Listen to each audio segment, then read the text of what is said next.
Prologue. The same question kept going through my head. How did I get here? In the empty house where I'd been married, where we'd added on because I had more kids than bedrooms, I was now completely alone. I was almost 50. The husband who I'd thought was the love of my life had cheated on me and then decided he didn't want to work on our marriage. My children weren't speaking to me, no happy birthday calls, no Merry Christmas texts, nothing. Their father, a friend I'd counted on for years, was gone from my life. The career I'd scrambled to create since I moved out of my mother's apartment when I was 16 years old was stalled, or maybe it was over for good. Everything I was attached to, even my health, had abandoned me. I was getting blinding headaches and losing weight scarily fast. I looked like I felt destroyed. Is this life? I wondered, because if this is it, I'm done. I don't know what I'm doing here. I was going through the motions, doing whatever seemed like it needed doing, feeding the dogs, answering the phone. A friend had a birthday and some people came over. I did what other people were doing, sucked in a hit of nitrous oxide, and, when the joint reached me on the sunken couch in my living room, I took a puff of synthetic pot. The next thing I remember, everything went blurry and I could see myself from above. I was floating out of my body into swirling colors, and it seemed like maybe this was my chance. I could leave the pain and shame of my life behind. The headaches and the heartbreak and the sense of failure as a mother, a wife, and a woman would just evaporate. But there was still that question, how did I get here? After all the luck and success I'd had as an adult, after all the running I had to do to survive my childhood, after a marriage that started out feeling like magic, to the first person I ever really tried to show my whole self to, after I'd finally made peace with my body and stopped starving and torturing it, waging war on myself with food as the weapon, and, most importantly, after I'd raised 3 daughters and done everything I could think of to make myself the mother I never had, did all of that struggle really add up to nothing? Suddenly I was back in my body, convulsing on the floor, and I heard someone scream, "Call 911. I yelled no, because I knew what would come next, the ambulance, then the paparazzi, then TMZ announcing, Demi rushed to the hospital on drugs. And all of that happened, just like I knew it would. But something else happened that I didn't expect. I decided to sit still after a life of running and face myself. I'd done a lot in 50 years, but I don't know that I'd really experienced a lot, because I spent most of that time not quite there, afraid to be in myself, convinced I didn't deserve the good and frantically trying to fix the bad. How did I get here? This is my story, Part A: Survival. Chapter 1. It may sound strange, but I remember the time I spent in the hospital in Merced, California, when I was 5 years old as almost magical, sitting up in bed in my soft pink fleecy nightgown waiting for my daily round of visitors, doctors, nurses, my parents. I felt completely comfortable. I'd already been there for 2 weeks and was determined to be the best patient they'd ever seen. There in the clean, bright room, everything felt like it was under control. There were dependable routines at the hospital enforced by real grown-ups. Everything made sense. I liked that there was a way I could behave that would yield predictable responses. I had been diagnosed with kidney nephrosis, a life-threatening condition about which very little was known. It had really been studied only in boys, to the extent that it was studied at all. Basically, it's a retentive disease in which your filtering system isn't doing its job. I remember being terrified when my genitals swelled up and I showed my mom and saw her reaction, pure panic. She got me in the car and rushed me to the hospital, where I ended up staying for 3 months. My aunt taught 4th grade, and she'd had her entire class make get-well cards, on construction paper with crayons and markers, which my parents delivered that afternoon. I was excited by the attention, from older kids I didn't know. But when I looked up from the brightly colored cards, I saw my parents' faces. For the first time, I could feel their fear that I might not make it. I reached over and touched my mother's hand and said, "Everything will be okay, Mommy." She was just a kid, too. She was only 23 years old. My mother, Virginia King, was a teenager who weighed 100 pounds when she got pregnant with me just out of high school in Roswell, New Mexico. Really, she was a little girl. She labored in pain for 9 hours, only to be knocked unconscious at the last minute, right before I came into this world. Not the ideal first attachment experience for either of us. There was a part of her that did not really ground in reality, which meant that she was able to think outside the box. She came from poverty, but she didn't have a poverty mindset. She didn't think poor. She wanted us to have the best. She would never have allowed a generic brand anything in our house, not cereal, not peanut butter, not laundry detergent.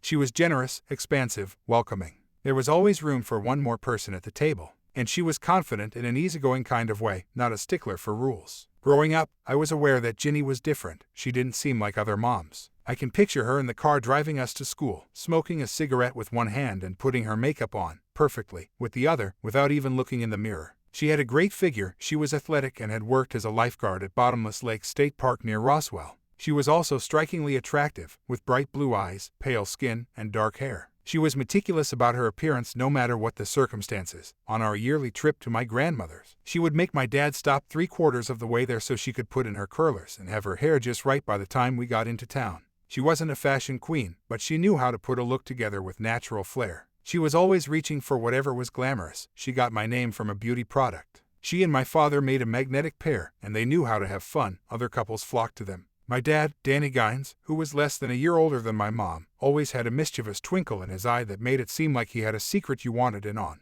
He had a beautiful mouth with bright white teeth offset by olive skin. He looked like a Latin Tiger Woods. He was a charming gambler with a great sense of humor. Not boring. The kind of guy who is always riding the edge, always getting away with something. He was very macho, locked in competition with his twin brother, who was bigger and stronger and had joined the Marines, whereas my dad was rejected because he had a lazy eye, as I did. To me it was our special thing. I felt like it meant that we looked at the world the same way. He and his twin were the oldest of 9 children. His mother, who was from Puerto Rico, took care of me for a while when I was a baby. She died when I was 2. His dad was Irish and Welsh, a cook for the Air Force, and a terrible alcoholic. He stayed with us when I was a toddler, and I have memories of my mother not wanting to leave me alone in the bathroom with him. Later, there was talk of sexual abuse. Like me, my dad was raised in a home full of secrets. Danny graduated from Roswell High a year before Ginny, and when he left to go to college in Pennsylvania, she felt insecure, even more so when she found out he had a female roommate.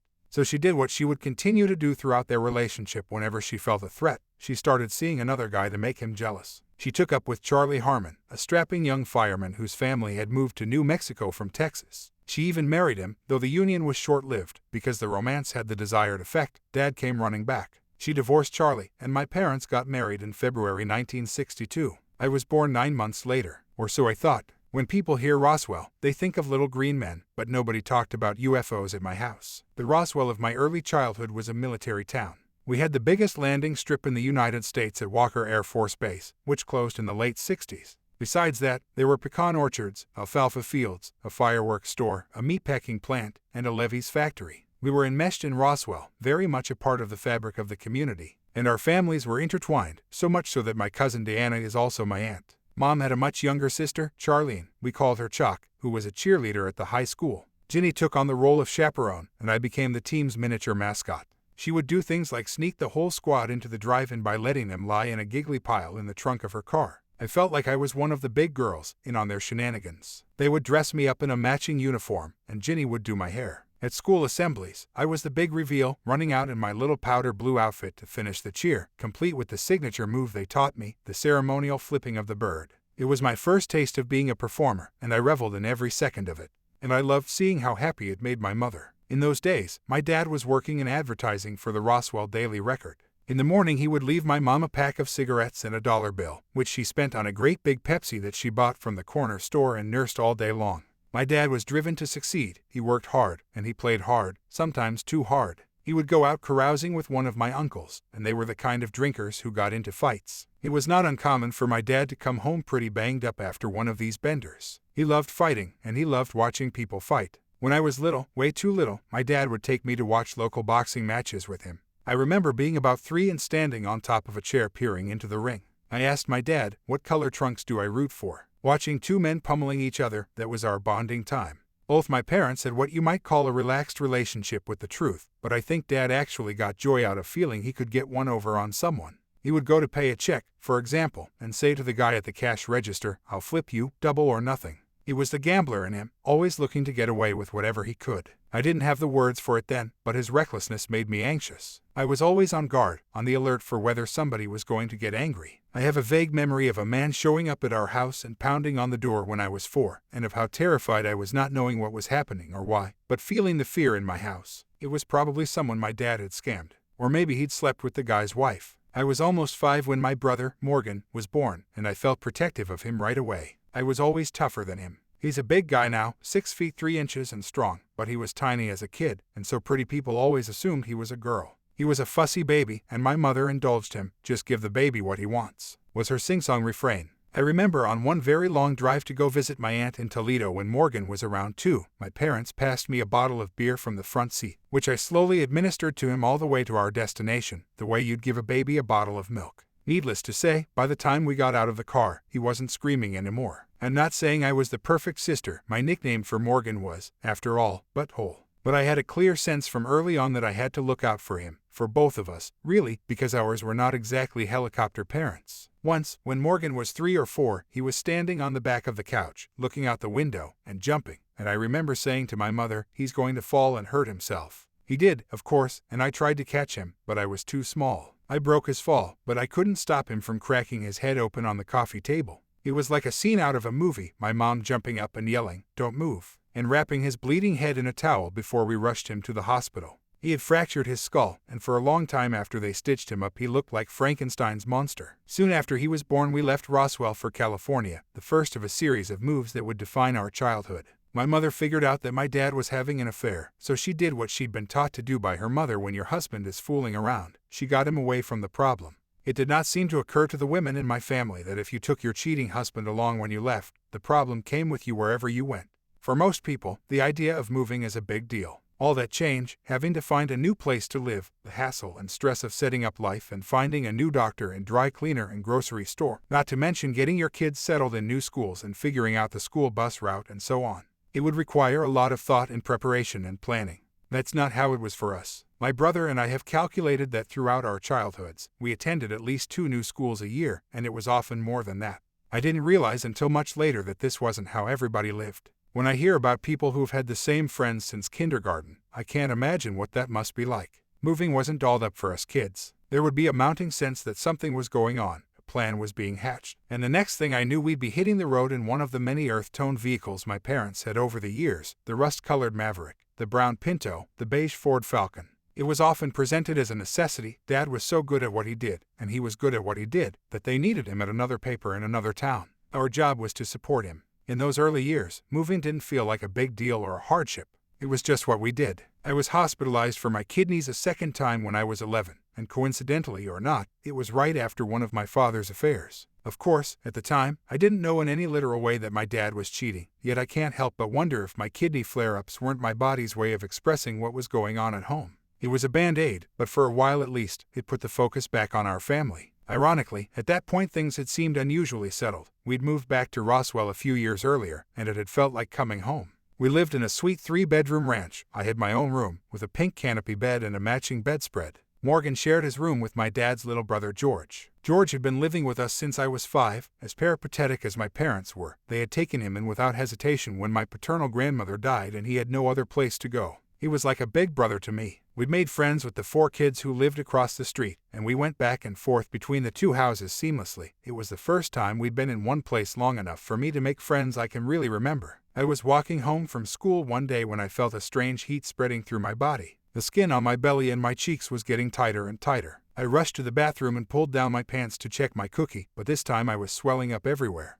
At St. Mary's Catholic Hospital in Roswell, I was surrounded by nuns. I quickly settled into the familiar routine. They had to measure my urine output and take my blood twice a day. It was before they invented those little plastic ports, so they had to stick a new needle into my veins every single time. But even with all that poking and pricking, I felt at ease, knowing I was being taken care of. By chance, Morgan had to get an operation for a hernia at the same time, and they put us together in one room. I was the expert on hospital life, and anyway, I was his big sister. As long as we were in that room, I was in charge. We did argue about what to watch on television, though, and this was before remote controls, so to change the channel we needed to call in a nun. Morgan didn't care, he was 6, but I was worried about losing my status as world's best patient.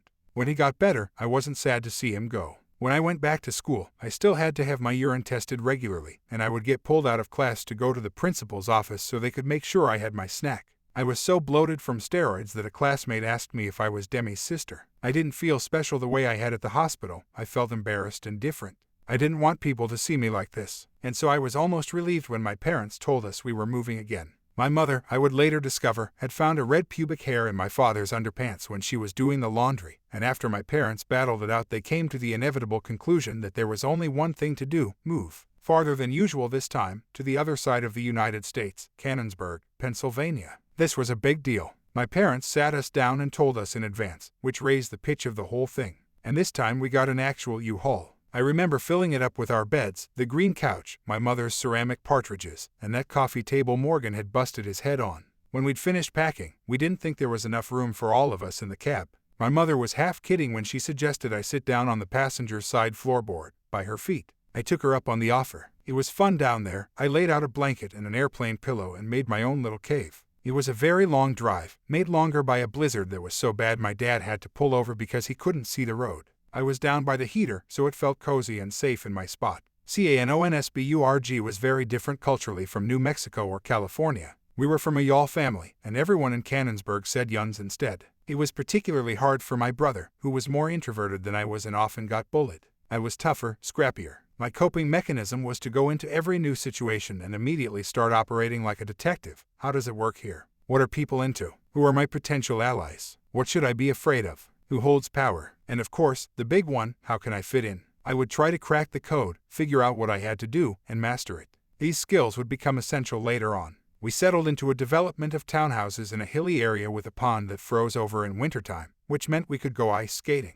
Morgan learned to ride a bike. I was 11 years old and loved gymnastics. I was also just on the verge of puberty. I was desperate for breasts. Every night, I lay in my bed and actually prayed for them. I wasn't a child anymore, but my mom insisted that we still needed a babysitter. She didn't trust me to look after Morgan by myself. The girl she hired was the older sister of one of my classmates, let's call her Corey, who happened to be much more developed and mature than I was. I sulked when Corey's sister came to babysit, not wanting anything to do with her. The next morning, Corey added to the indignity by announcing to the entire school bus, I guess Demi still needs a babysitter. I can still feel the hot flush of humiliation surging through my body. I was furious that my mother had put me in this position, had set me up like that. I remember feeling so exposed I thought I might die. I wasn't going to let this define my stint at Canonsburg Elementary. I didn't need a babysitter. What I needed was a boyfriend. I chose the cutest boy in the class, a blue-eyed, shaggy-haired blonde named Ryder, and in a very short time, I was doing my victory lap, parading around the school holding his hand, which actually felt really nice for a moment. While I was dealing with the normal preteen girl stuff, my parents were coming undone. I'll never know what the catalyst was for their descent in Canonsburg, but things started to fall apart that spring. One evening, as my dad was sitting in the kitchen making his way through his usual six-pack of Coors and listening to James Taylor, he decided to clean his gun. I remember the way he looked that night. When he drank, his lazy eye went even more askew, and everything about him seemed glazed over. He didn't notice there was a bullet in the chamber. When it went off, he blew a hole in the wall and the bullet grazed his forehead. There was blood everywhere. After the mess was cleaned up, my mother laughed it off, though inside I'm sure she was terrified. When I think about someone getting hammered and taking out a loaded gun in a house with kids running around, it's just beyond me. Another night that spring, I woke up to the sound of distressed voices and commotion. I stumbled into my parents' room, where I found my mother thrashing and crying as my father struggled to hold her down. By the bed I saw a bottle of yellow pills. "Help me," he screamed when he noticed me in their doorway. I walked toward them in a trance, not knowing, but on another level understanding completely, what I was witnessing, my mother trying to kill herself. The next thing I remember is using my fingers, the small fingers of a child, to dig the pills my mother had tried to swallow out of her mouth while my father held it open and told me what to do. Something very deep inside me shifted then, and it never shifted back. My childhood was over. Any sense that I could count on either of my parents evaporated. In that moment, with my fingers in the mouth of my suicidal mother, who was flailing like a wild animal, and the sound of my father screaming directions at me, I moved from being someone who they at least tried to take care of to someone they expected to assist them in cleaning up their messes.